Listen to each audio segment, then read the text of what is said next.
नमस्ते बच्चों। आज कक्षा 9वीं में भूगोल के अंतर्गत पाठ 6 समुद्री जल के गुणधर्म का अध्ययन करेंगे। संसार में सबसे बड़ा जल संचयन कौन सा है? तो संसार में सबसे बड़ा जल संचयन प्रशांत महासागर है।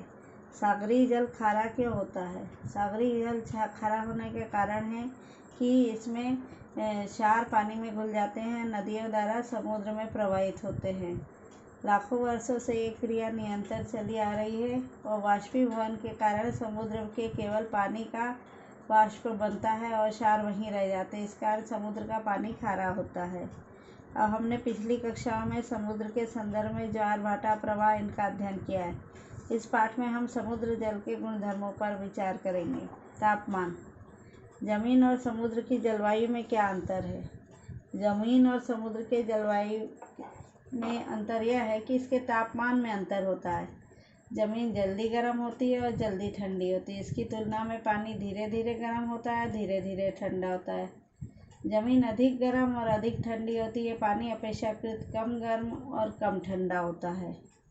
विषुवतीय रेखा से ध्रुवीय प्रदेश की ओर समुद्र जल के तापमान में कौन सा अंतर दिखाई देता है? जैसे कि यहाँ से यहाँ जाते टाइम तो विषुवतीय रेखा के समीप की ज़मीन का तापमान यहाँ की 45 अंश सेल्सियस होता है, जबकि वहाँ के पानी का तापमान 25 अंश सेल्सियस तक होता है।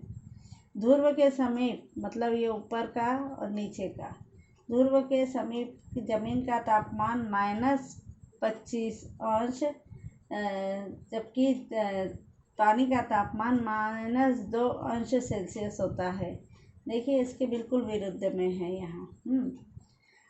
अब इसका स्पष्टीकरण यहाँ समझेंगे। तापमान यह समुद्री जल का महत्वपूर्ण गुणधर्म है।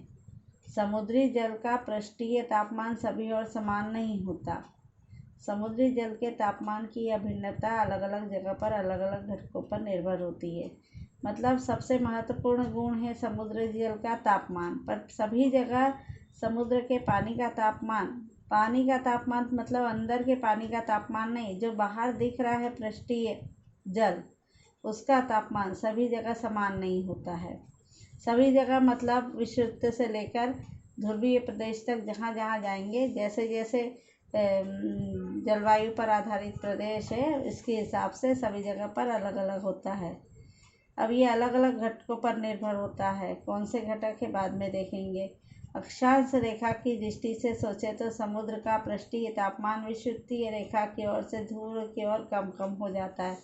अक्षांश रेखाएं, इन रेखाओं को अक्षांश रेखाएं कहते हैं, जो मानचित्र पर पाई जाती है। तो ये बीच की अक्षांश रेखा विषुवतीय रेखा है। तो इसके बारे में कहा गया है कि जैसे जैसे यहाँ विषुवतीय रेखा के ओर देखेंगे यहाँ पर, तो यह तापमान ज़्यादा होता है। जैसे जैसे नीचे जाते हैं वैसे वैसे तापमान कम होते जाता है, नीचे या ऊपर।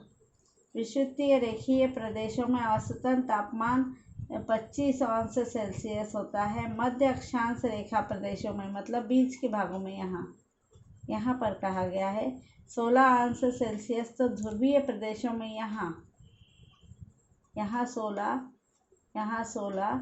और यहाँ ध्रुवीय प्रदेशों में 2 अंश सेल्सियस तक रहता है। इसके अलावा समुद्री जल का पृष्ठीय तापमान चक्रवात, वर्षा, समुद्री लहरें, प्रवाह, क्षारता, प्रदूषण, अभिसरण प्रवाह, ऋतु आदि का भी परिणाम दिखाई देता है। समुद्री जल के जो बाहरी पानी है उसका तापमान पर ये सब घटक जो है प्रभाव डालते हैं, जिनका अध्ययन हम यहाँ बोल रहे थे कि अलग अलग घटकों पर निर्भर होता है। तो चक्रवात के कारण, वर्षा के कारण, समुद्री लहरें जो उठती हैं उनके कारण, प्रवाह, शीत प्रवाह, उष्ण प्रवाह, ऐसे प्रवाह पाए जाते हैं। क्षारता, किसी समुद्र की ज़्यादा है, किसी समुद्र की कम है। प्रदूषण, समुद्र में अभी वर्तमान में बहुत कुछ प्रदूषण हो चुका है, उसके कारण भी उसके तापमान में परिवर्तन पाया गया है। अभिसरण प्रवाह, समुद्र का प्रवाह किस ओर से किस ओर है, इसका भी परिणाम होता है। ऋतु सबसे महत्वपूर्ण घटक है, जिसे कि हमको पता है सर्दियाँ जब रहती है तो उस समय सभी जगह पानी ठंडा होता है। तो इन सब घटकों का प्रभाव समुद्री जल पर भी दिखाई देता है। समुद्री प्रवाह का भी समुद्री जल के तापमान पर परिणाम होता है। जिस क्षेत्र में शीत समुद्री प्रवाह बहते हैं उस क्षेत्र में समुद्री जल का पृष्ठीय तापमान कम होता है। दो प्रकार के समुद्री प्रवाह पाए जाते हैं, एक शीत और एक उष्ण। तो महाद्वीप के कुछ पश्चिमी भाग हैं जहाँ पर शीत समुद्री प्रवाह बहते रहते हैं, तो यहाँ पर समुद्री जल का पृष्ठीय तापमान हमेशा कम होता है। तो उष्ण प्रवाह जहाँ पर पाए जाते हैं वहाँ समुद्री जल का पृष्ठीय तापमान भी बढ़ जाता है। अब इसमें और देखेंगे आगे, सागरीय जल का तापमान अलग अलग अक्षांशीय भागों उसी प्रकार अलग अलग ऋतुओं में गहराई के अनुसार किस प्रकार परिवर्तित होता है, ये प्रश्न है। और ये आकृति 6.1 में दिखाया गया है। ये जो आकृति है, इस आकृति का अध्ययन कर नीचे लिखे प्रश्नों के उत्तर आपको देखना है। ये जो है ये आकृति है, इसमें आपको सागरीय जल का तापमान अलग अलग अक्षांशों पर दिखाया गया है। इन प्रश्नों के उत्तर अगले वीडियो में हम देखेंगे। धन्यवाद।